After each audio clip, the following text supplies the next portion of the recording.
الله الرحمن الرحيم السلام عليكم ورحمة الله وبركاته.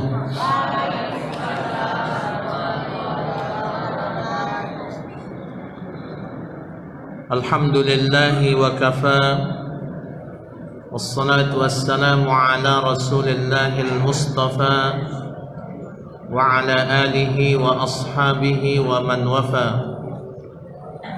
رضينا بالله ربا وبالإسلام دينا وبمحمد صلى الله عليه وسلم نبيا ورسولا.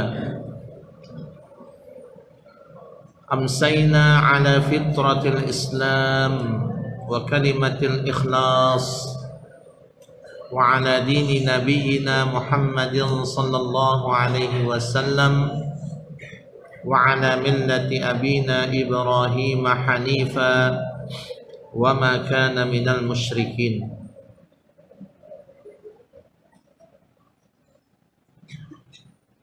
اللهم صل وسلم وبارك على محمد وعلى آله وأصحابه وأزواجه وذريته أجمعين. أما بعد فأوصي نفسي وإياكم بتقوى الله وطاعته فقد فاز المتقون، حيث يقول الله سبحانه في كتابه العزيز: يا أيها الذين آمنوا اتقوا الله حق تقاته ولا تموتن إلا وأنتم مسلمون.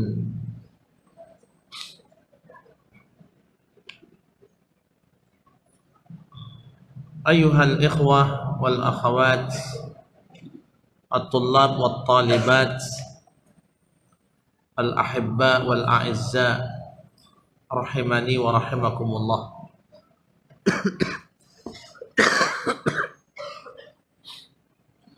Alhamdulillah. Pertama, mari kita untuk senantiasa mengungkapkan rasa syukur kepada Allah Subhanahu wa taala yang masih memberikan kesempatan kepada kita untuk memiliki waktu mempersiapkan diri kita, membuat bekal sebanyak-banyaknya untuk kita kembali kepada Allah Subhanahu wa taala. Maka untuk itu hendaknya setiap diri dari kita selalu memperhatikan, selalu berpikir dan berupaya dengan sekuat tenaga apa yang akan kita hadapi, apa yang akan kita pertanggungjawabkan kalau seandainya Allah menutup akhir dari hayat kita tidak lama lagi. Maka untuk itu jangan kita berpikir kecuali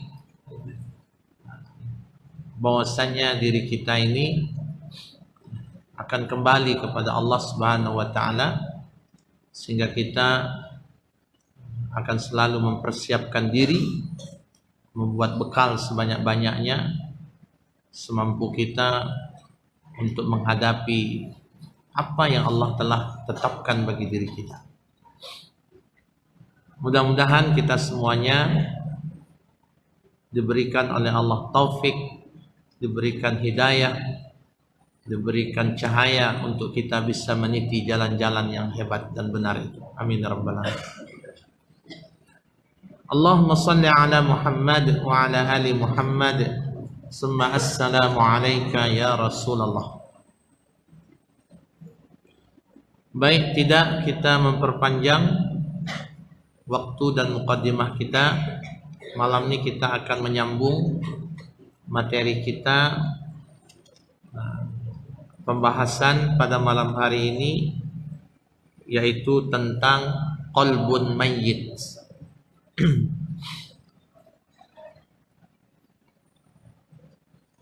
Kemarin kita sudah mengenal dari pembagian hati, ya.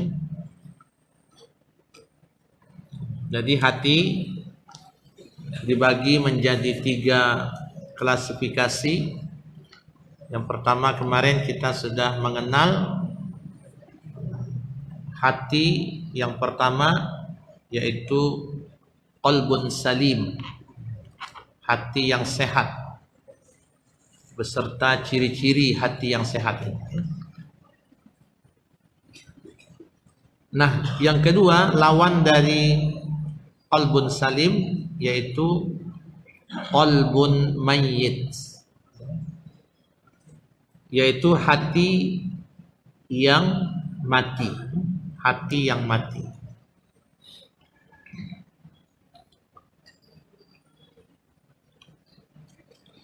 Kata mayyit itu diambil dari kalimat mata yamutu maitan.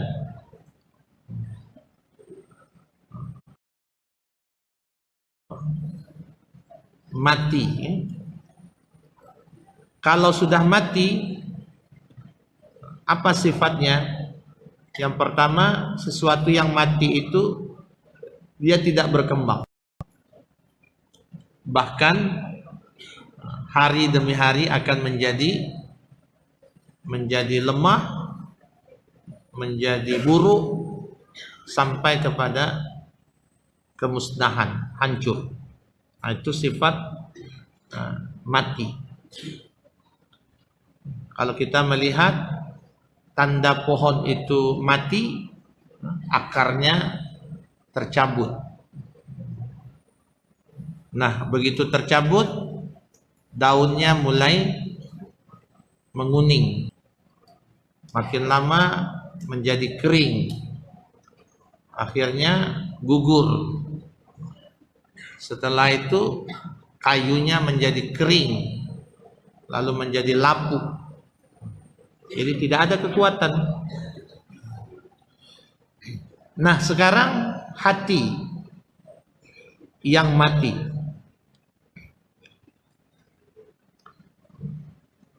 Jadi hati yang mati itu tidak pernah mengenal Allah. Hati yang mati itu tidak pernah mengingat penciptanya.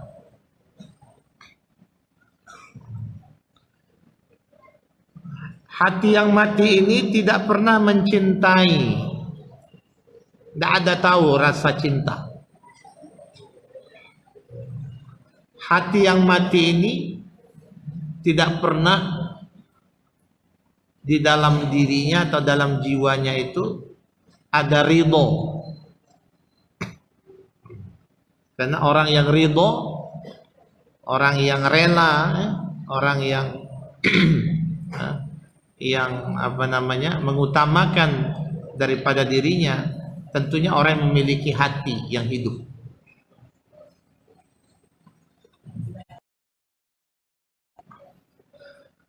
Kenapa hati itu mati? Hati ini mati karena ia berdiri berdampingan dengan syahwat. Lalu dia memperturutkan hawa nafsunya. Dia memperturutkan keinginan nafsu yang jahat yang ada di dalam diri. Walaupun hal itu menjadikan Allah Subhanahu wa taala membenci dirinya atau murka. Dia melanggar larangan Allah. Dia durhaka terhadap perintah Allah. Ini tanda hati yang mati.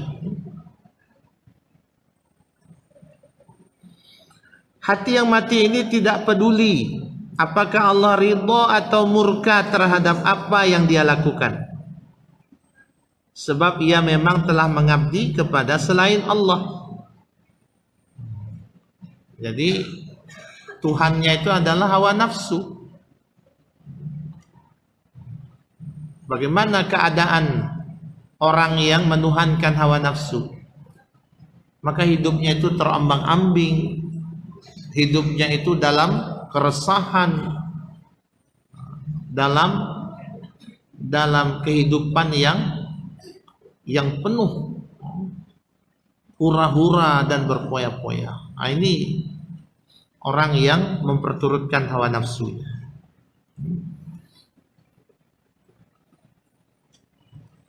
Jika mencintai didasarkan atas hawa nafsu, begitu pula dengan membenci atau memberi daripada rasa cinta kepada Allah Subhanahu wa ta'ala. Nah, ini orang yang memperturutkan hawa nafsu.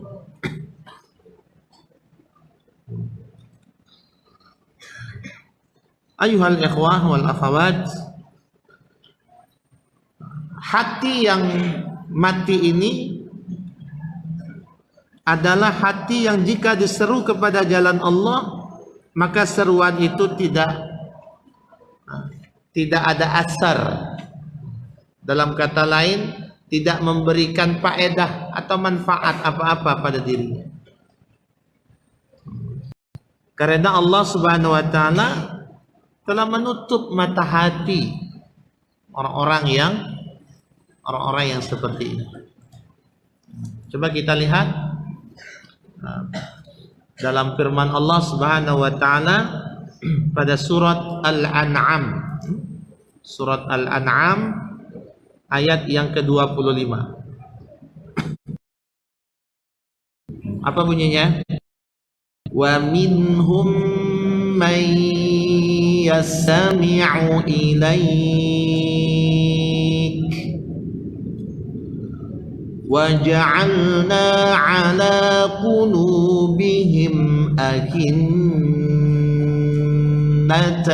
an yafqahuhu wa fi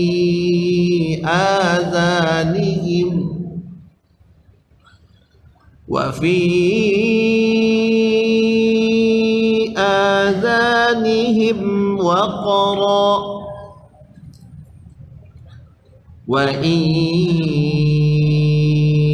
يروا كل آية لا يؤمنوا بها حتى إذا جاءوك يجادلونك يقول الذين كفروا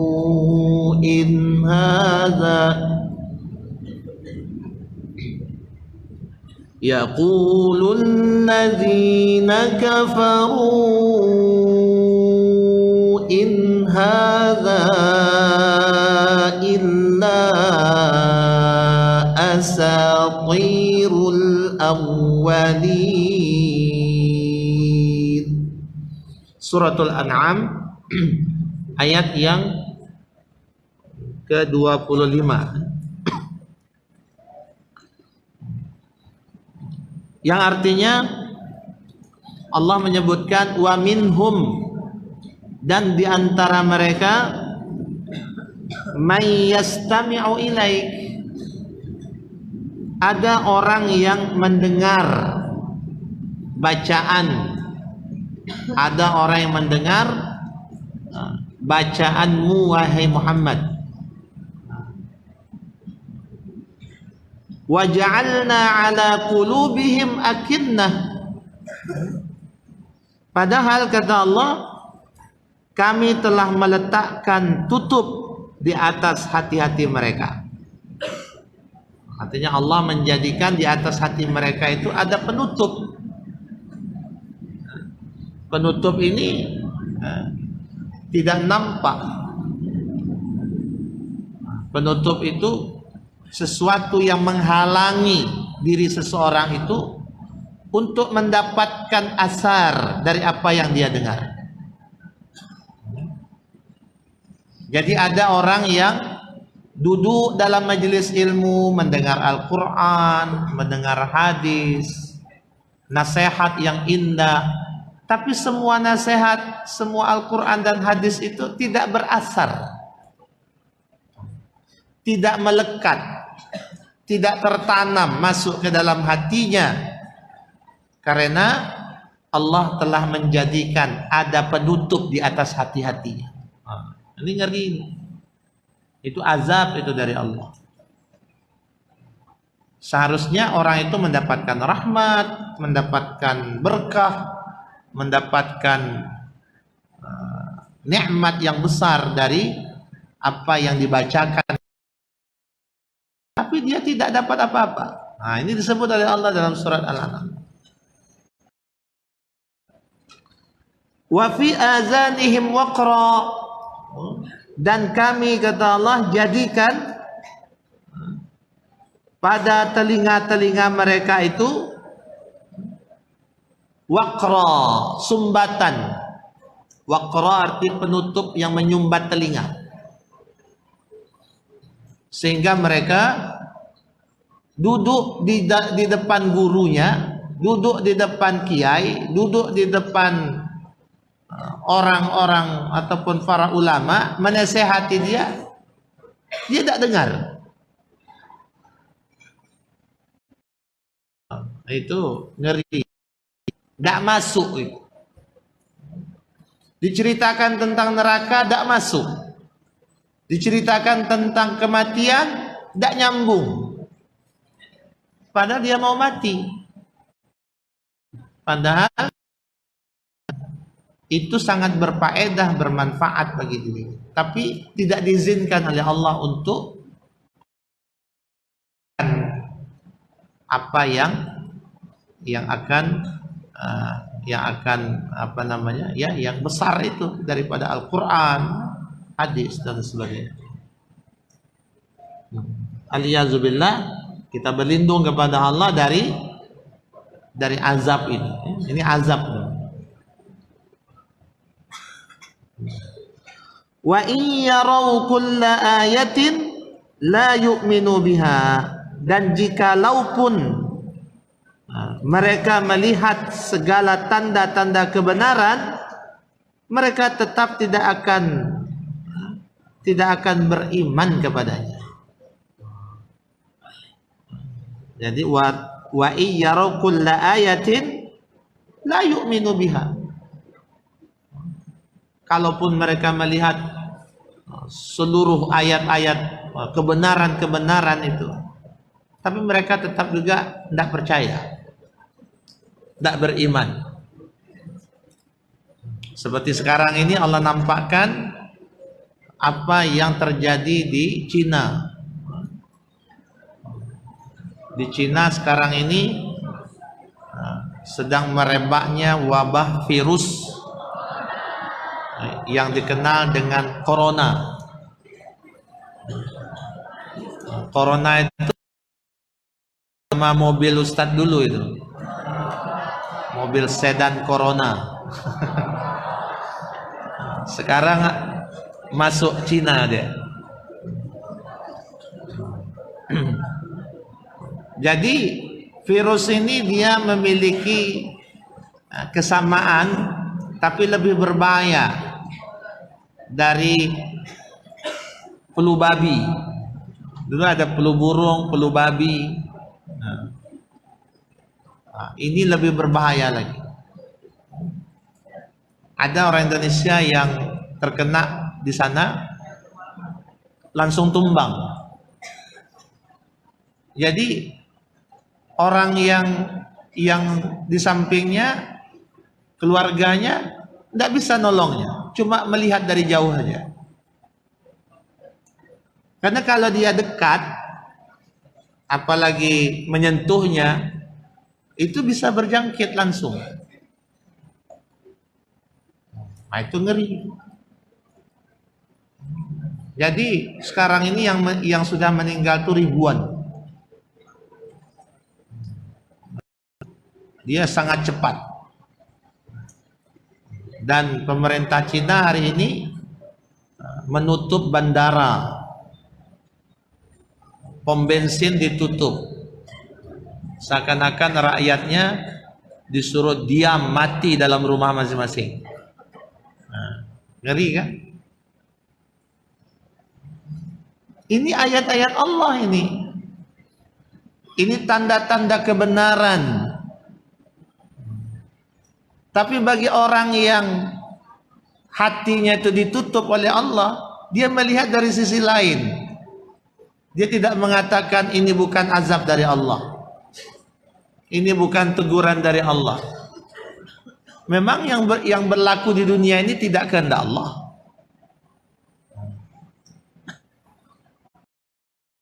Yang ditutup oleh Allah. Dia tidak beriman walaupun dia melihat kebenaran yang nyata. Wa iyyaraw kulla ayatin, kulla ayah. Seandainya Allah tampakkan dan mereka melihat seluruh ayat kebenaran, tanda-tanda kebesaran Allah, la yu'minu biha, akan percaya, beriman. Dan ini berlaku menjelang dan suasana Imlek, hari raya mereka kan. Kemarin cuti tak hari Imlek kemarin?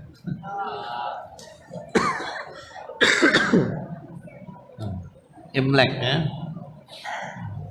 Tanggal berapa kemarin? 24, 25. 20, dari 25 ya, 24, 25. Ustaz pergi camping, pergi fit camp. Jadi ayat ini Allah Subhanahu wa taala menyebutkan bentuk hati yang sudah mati. Kalau hati sudah mati itu dinasehati apapun tidak masuk. Itu intinya seperti itu. Dan itu azab dari Allah. Padahal hati itu sangat lembut. Hati itu cenderung kepada kebenaran. Hati itu cenderung kepada kebaikan. Tapi hati itu sudah mati, tertutup. Sehingga tidak bisa lagi menerima kebenaran. Ngeri. Nah, orang seperti ini kalau mati dalam keadaan begitu, nauzubillah, tidak selamat ya.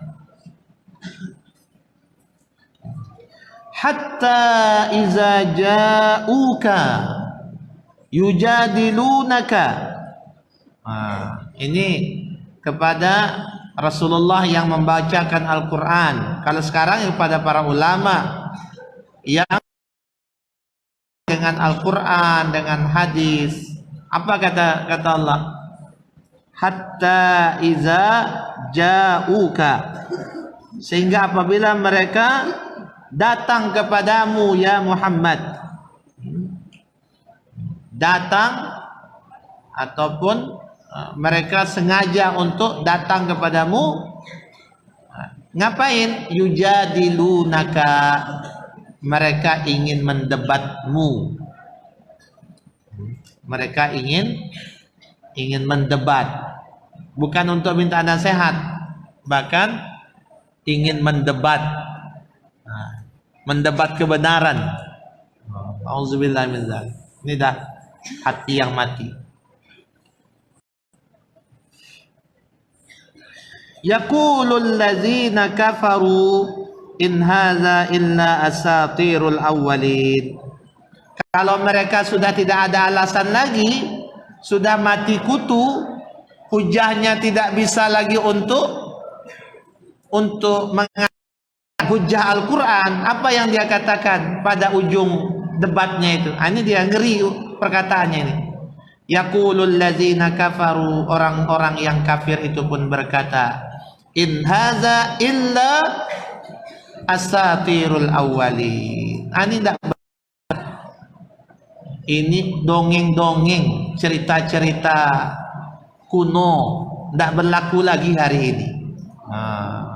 Itu kan banyak seperti itu. Karena mereka kalah dalam debat, tidak bisa lagi untuk menerimanya dan malu kalah, akhirnya mereka ini kan tidak bisa dalil seperti ini dalil-dalil kuno, aku lagi saat ini. In hadza illa asatirul awwalin. Auzubillahi min dzalik. Ini keadaan hati yang telah mati.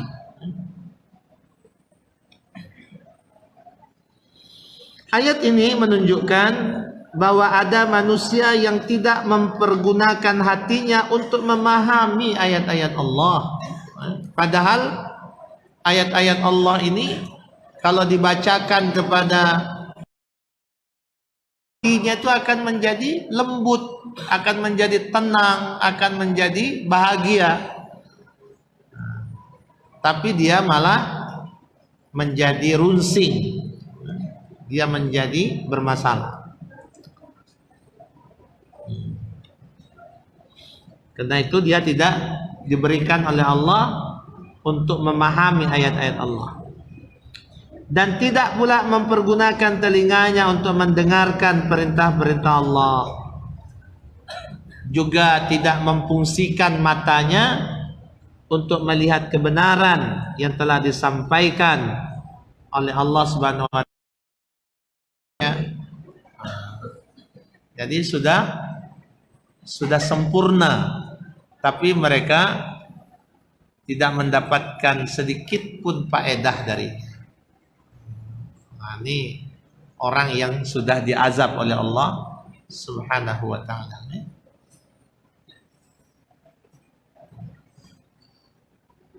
Coba kita lihat dalam surat Fussilat ayat yang kelima. Allah berfirman, yang maknanya di sini mereka berkata, hati kami tertutup dari ajakan yang kamu serukan kepada kami. Dalam telinga kami ada sumbatan, dan di antara kami dan kamu ada dinding. Maka bekerjalah kamu, sesungguhnya kami bekerja pula. Itu dalam surah Fussilat ayat yang kelima. Jadi mereka sendiri sudah mengklaim dirinya seperti itu. Percuma aja, telinga kami dah tertutup dah, dah tersumbat lah, dah akan kami menerima apa yang kamu ajak kepada kami. Jadi seperti itu. Jadi jenis-jenis orang seperti ini dari dulu sampai hari ini, sampai akan datang, sampai kiamat, dia akan selalu ada. Jadi kita akan menemukan orang-orang seperti ini selalu ada di dunia ini. Maka itu kita harus memperbanyak doa kepada Allah supaya kita jangan masuk dalam golongan orang yang mati hatinya. Karena itu adalah kemurkaan Allah. Allah berarti sedang membenci atas dirinya.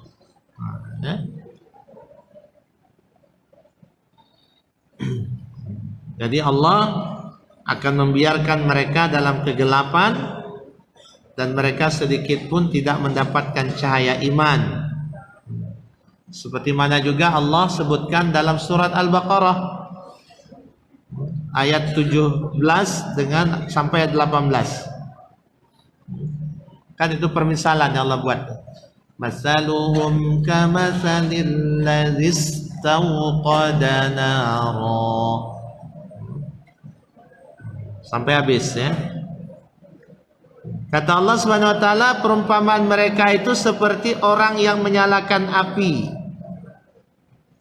Maka setelah api itu menerangi sekelilingnya, Allah menghilangkan cahaya yang menyinari mereka, lalu membiarkan mereka dalam kegelapan-kegelapan, sehingga mereka tidak bisa melihat. Summun, mereka itu tuli.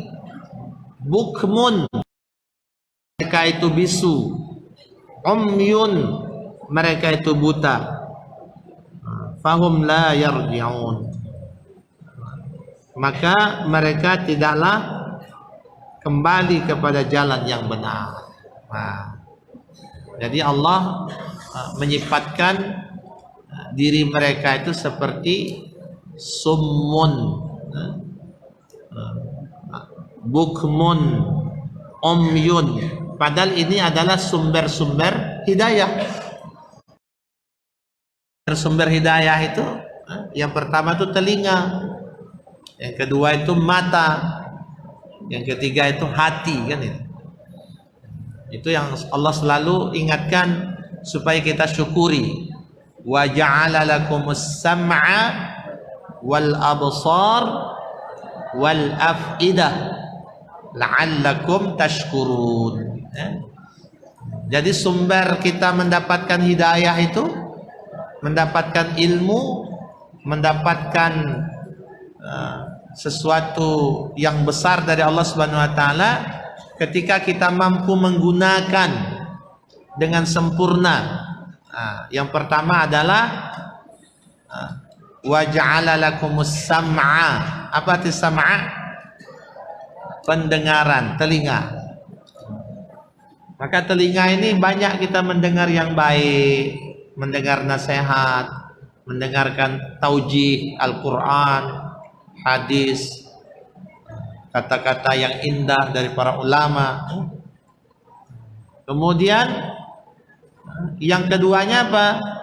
Wal absar, mata. Mata ini sumber hidayah, sumber ilmu. Mata kita gunakan banyak untuk melihat kebesaran Allah. Melihat, membaca. Melihat artinya membaca buku. Kalau membaca buku itu jangan buku-buku yang kecil. Baca buku-buku yang hebat-hebat, yang besar-besar. Jadi seperti itu. Tidak kita berusaha membaca tafsir Ibnu Katsir, membaca tafsir Al-Quranul Azim At-Tabari. Jadi itu luar biasa. Jadi bukan buku-buku yang apa namanya, yang biasa gitu kan. Apalagi kita bacanya dengan yang bahasa Arabnya. Gimana ini praktek ngomong bahasa Arabnya nih? Masih jalan lagi? Ada minggu bahasa Arab, minggu bahasa Inggrisnya? Masih? Jadi harus dibiasakan. Karena modal bahasa itu bukan dipikirkan. Yang namanya bahasa itu dipraktekkan. Dipraktekkan. Ustaz dulu ketika belajar di Gontor 3 bulan pertama itu sudah berbahasa Arab tapi dengan bahasa campur-campur. Masih setengah bahasa Indonesia, setengah bahasa Arab. 3 bulan tinggal di Gontor kedua, itu sudah murni bahasa Arab. Tidak ada campur-campur lagi. Ngomongnya sudah full. Sudah ngomongnya ila aina anta zahib ta'am maza ta'malu fil mat'am ana akulur ruzza ana akulut ta'am ma'aman tazhab ilal mat'am ana azhab ilal mat'am ma'as sahibi. Jadi itu sudah menggunakan bahasa Arab yang sempurna. Itu 3 bulan itu. Kenapa begitu? Karena praktek. Jadi bahasa itu harus praktek. Jadi Awalnya itu begitu. Akhirnya nanti kita mulai membuka buku, mulai membaca, mulai menghafal komus, mulai menghafal mufradat. Ada seperti itu. Jadi mulailah dari diri kita. Maka kita akan mendapatkan sesuatu yang besar. Wallahu alam. Karena waktu tidak mengizinkan, kita masuk Tisha. Itu saja pelajaran kita pada malam hari ini. Nah, mudah-mudahan kita terhindar dari hati yang mati, hati yang menjadi mayat. Nauzubillah min dzalik. Allahumma ja'al jam'ana marhuma wa tafarruqana min ba'dihi tafruqan ma'suma wa la taj'al fina wa la min bainina syaqiyya wa la mahruma. Rabbana atina fid dunya hasanah wa fil akhirati hasanah wa qina adzabannar. Wa sallallahu ala Muhammad wa ala alihi wa sahbihi wa sallam walhamdulillahi rabbil alamin. Kita tutup dengan tasbih kafaratul majlis. Subhanakallahumma wa bihamdik asyhadu an la ilaha illa anta astaghfiruka wa atubu ilaik. Wassalamu alaikum warahmatullahi wabarakatuh.